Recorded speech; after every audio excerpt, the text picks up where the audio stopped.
It happened at exactly 2:13 a.m.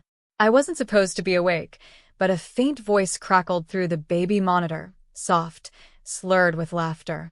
It was her. She was talking to someone who wasn't there. "He's such a wonderful father," she murmured, her words dripping with drunken affection. "But none of those 4 children are his. His brother made sure of that." Then silence, followed by a hushed giggle, the kind people make when a secret feels too delicious to share. I didn't move. For nearly a minute, I just sat there, frozen, listening to the static hum. Her voice had vanished, but the words wouldn't stop echoing. My body was still, but my mind wasn't. It was awake, analyzing, dissecting, memorizing. 4 kids. None of them mine. I stared at the ceiling, each breath feeling heavier, tighter.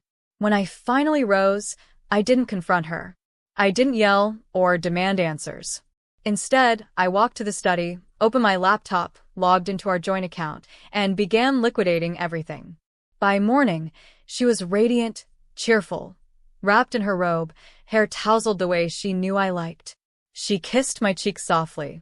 "You were quiet last night," she said. "Didn't sleep well," I replied, smiling back. But inside, her words replayed over and over. His brother helped fake it all. Fake what? DNA? Birth certificates? Records? My brother, her brother-in-law, was a doctor. Obstetrics. The realization slid into my chest like a silent knife. I watched her pour cereal for the kids. The youngest, my favorite, asked for more milk. She called him sweetheart. My throat tightened.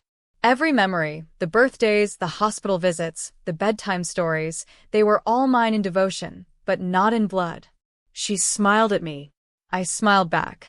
Neither of us blinked. That's when I knew. She had no idea I'd heard everything. That night, I began quietly collecting evidence. A strand of hair from each pillow. A toothbrush. Swabs sealed in labeled bags. Date, time, location. I didn't need hope anymore. I needed certainty. DNA testing takes time, but revenge doesn't. During those weeks, I observed her.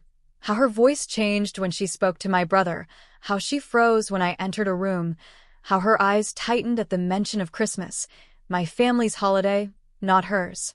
She was trying to hold up the illusion. I let her. Every night I lay beside her, counting her breaths like silent confessions.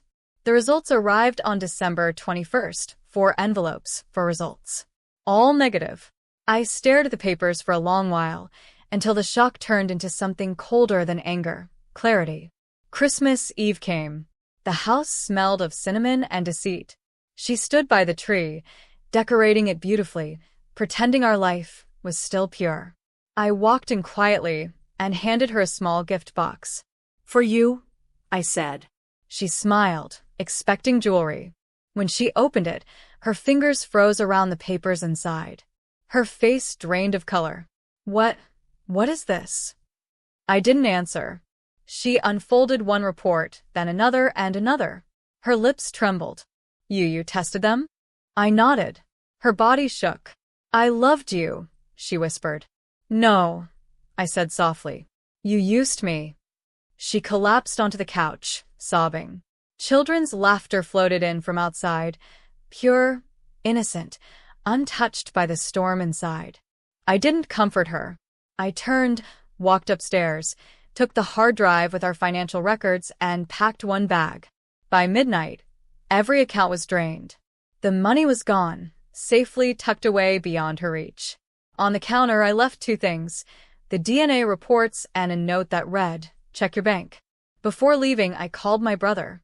The silence on the other end said everything. He didn't deny it. "She said you'd never find out," he whispered. I smiled. "You both underestimated the quiet ones." Then I hung up. By dawn, I was gone. No police reports, no calls. Just a man erased from the story he'd unknowingly funded.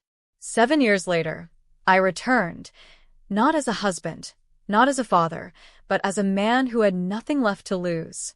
I saw her sitting alone in a cafe, older, smaller, her confidence worn thin. Our eyes met. She froze. I didn't approach her. I didn't need to. She knew I'd survived, and that was enough. Some truths don't destroy you. They reshape you into something sharper, colder. I walked past her, leaving the past exactly where it belonged. Outside, snow fell like ash, covering the footprints I'd never retrace. I didn't look back. Some ghosts are meant to watch you walk away.